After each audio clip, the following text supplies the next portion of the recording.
Hi, I'm Eric Siegel with ericstrains.com and welcome to episode 21 of my video train blog series. Okay, so it's mid-May 2012 and I've got several things to show you today. First, I want to show you the work that I've been doing on the layout. If you look behind me, you can see it's kind of a mess back here, and that's because I've been doing a whole bunch of work on this area of the layout. So let me go ahead and show you what I've been up to.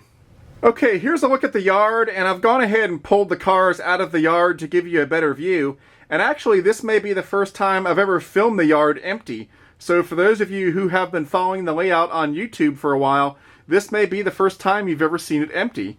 So most of the work I've been doing over the last couple weeks has spanned from about where this creek is, back into the yard, and then on the back side of the main table. So what I'm going to do is start on this back wall and then just work my way forward. Starting on the back spine, you can see there's some new rock there that I haven't painted yet, and there's also some new cardboard lattice above that tunnel portal. Now the plan is to push that rock all the way across this spine to cover up all of that ugly pink foam and get it all the way over to the other side of the upper level. The only problem is that I just ran out of foam and plastic resin to make the rocks, but I have put in a new order with Alumilite, and so as soon as that stuff arrives, I'll be able to start doing some more rock work and slowly but surely start to cover up all of that pink foam. Underneath that new white rock, you can see on this stone wall there are two new seam sealers leaning up against the wall. What are seam sealers? Seam sealers are those vertical rock wall strips you see there, and I buy them from Scenic Express, and you use them to cover up the seams between these sections of rock wall. And if you look behind that one that's leaning up against the wall, you can actually see the seam. So they're just leaning up against the wall right now, but eventually they will be hot glued into place. Now let's talk about all the track work I've been doing down here on the main level, including the yard and these tracks back here on the back of the main table. Now, just so you know where you are, the track there with the green twin stacks on it, that's the main line, that's the main outer loop. I haven't touched that. That's been ballasted back there for a while now. The second track is the middle loop in the main room. The third track is the yard loop. Then we've got the auxiliary storage track for the yard, and then the classification tracks for the yard. As you can see, the middle loop is missing a lot of ballast back here, although I have extended the ballast on the middle loop out from the tunnel about 2 or 3 feet. But from there all the way to the other tunnel down here, there's no ballast. And the reason for that is because I've been working to resolve some problems with the middle loop back here not being completely level.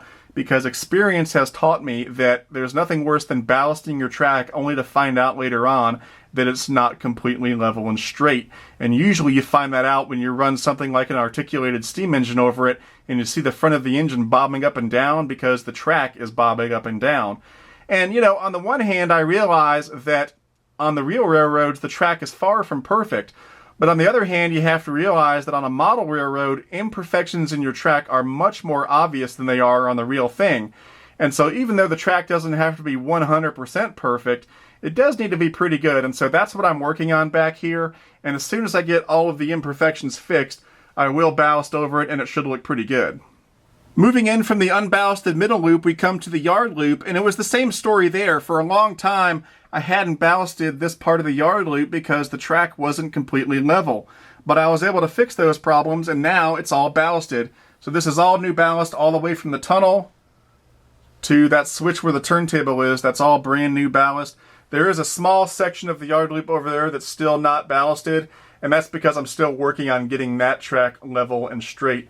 That section of the table over there behind the turntable, for whatever reason, there's a little dip in the plywood, and so I've had to work to get that track nice and level, and so you can see that both the yard loop and the middle loop are unballasted there, but I've just about got it fixed, and as soon as that's done, I'll start ballasting over there, and it should look pretty good. Now we come to the yard, and the first yard track is this auxiliary storage track over here with this track bumper. This track originally wasn't part of my track plan, but I added it later because I wanted a storage track to put switchers and maintenance equipment on, and so I added a switch down there by the tunnel and then put this auxiliary storage track in there. This is all freshly ballasted. I just ballasted it a few days ago, and so it's looking pretty good. Moving on from there, we've got this first classification track that uses these concrete ties from Atlas, and this is all ballasted too, and it goes all the way down to the end. It's all finished. And I used concrete ties on purpose to contrast with the rest of the tracks in the yard. because I figured, you know, in a yard you have different tracks being built at different times, and so I figure maybe these tracks would be older and this is maybe a newer track that was added later, or an older track that needed to be rebuilt. And so for that reason I put concrete ties there. So I think it adds a little more realism and a little bit more of a story to the yard.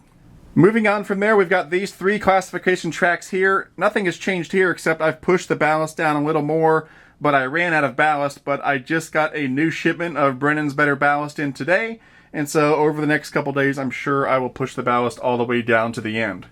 Now we come to this last classification track in the yard, and you can see I've ripped it up. It's not complete down there anymore.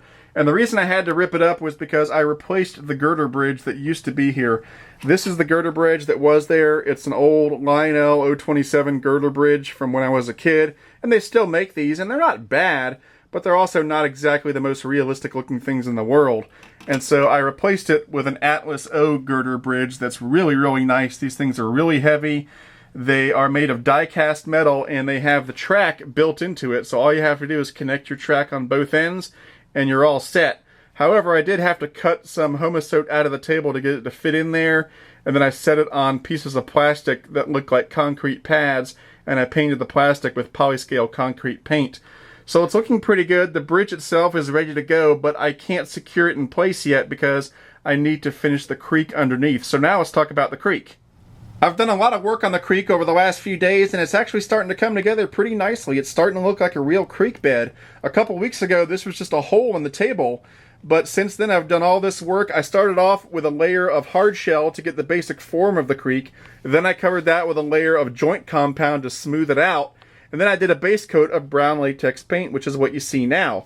So the next step will be to do the actual creek bed, then I'll do the water effects, and then I'll do some scenic work on the banks and so forth. And then of course in the water I'm going to have junk like tires and trash and so forth, because this is going through a rail yard, so it's only natural that it would have a bunch of junk and pollution in it. So that'll be a lot of fun to do. If you look over here, you can see the other side of the creek, and this part isn't quite as done. You can see the joint compound over here. You can still see some of the hard shell, although I have added a couple culverts here. But this can kind of give you an idea of the evolution of it. You start off with the hard shell, then you cover it with the joint compound, then you put the brown latex paint, and then you add any culverts that you need, and then you start actually doing the creek itself. Now, if you look under this girder bridge, you can see that there is a culvert there as well. That's brand new. I just made that yesterday, and it's not even in place yet permanently. I haven't glued it in place, but what it is it's a piece of that pink foam, and I've painted it with polyscale concrete paint, and then I've put a piece of PVC pipe going through it. So it looks pretty good in my opinion. Of course, it's not done yet, and it's not in place permanently, but once it is, I think it should look pretty good. Now, I know some of you are going to ask me if I plan on using real water in the creek. The answer is a resounding no. In my opinion, using real water on a layout is just too much of a pain in the butt. There are too many problems that can crop up from using real water. So what I will probably use is something like the realistic water material that Woodland Scenics makes. So that about covers all of the work I've been doing on this corner of the layout. I've been pretty busy over the last couple weeks, but I'm pretty pleased with the progress, and I'm really looking forward to having this area of the layout look more complete, and then I can finally start working on structures and stuff like that. You can see I've actually got a little switch tower down there. I've had that since I was a kid. It's a Lionel kit that I put together when I was about 14 years old. And it actually looks pretty good. It's pretty close to scale, so I may end up using that permanently on the layout. But right now it's just there for just to kind of test it out to see how it looks. But once all of these tracks are all ballasted and done, I'll start some more work on doing structures and lights and stuff in this area of the layout. So it should start coming together pretty nicely. One more thing I want to show you is actually under the layout. On this section of the layout, there was this underside where I was originally going to install a subway line. Well, I eventually abandoned that idea because it was going to be a big pain in the butt. But this underlevel is still here. And you remember that I told you that on the back side of the layout there are a couple spots where the track was not level because the plywood was sagging a little bit. Well, to combat that, I did what you would do on a house if part of the house was sagging. I jacked it up. So what you're looking at is a car jack. I bought a used car jack off of eBay for 15 bucks, and I slid it under here and cranked it up and jacked up the main level of the layout to fix the problem. So you might not think of car jacks when you think of a train layout, but it's something that was an easy solution to the problem, and so that's what I did, and it only cost 15 bucks, and it completely solved the problem. Okay, the next thing I want to do is a little bit of show and tell. I've got a few new items to show you. The first thing I want to show you is a gift that was given to me by one of my Facebook fans.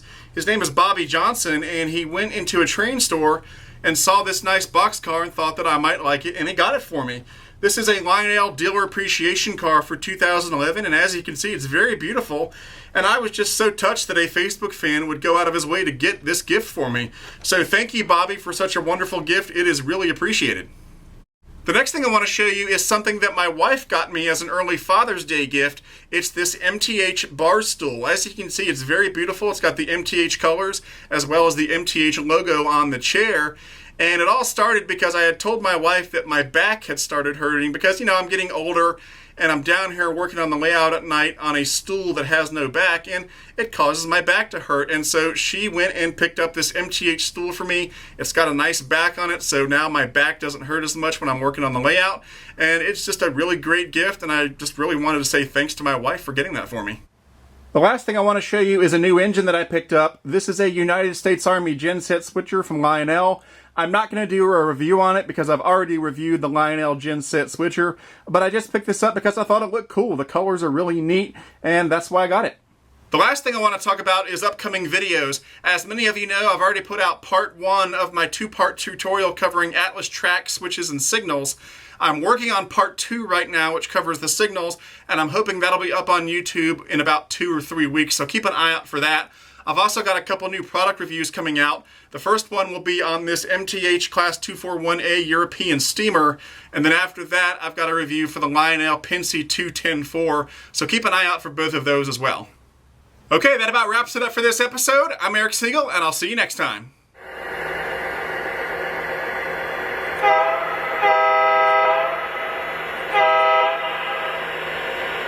Howard, I've got 4 car lengths to this cut.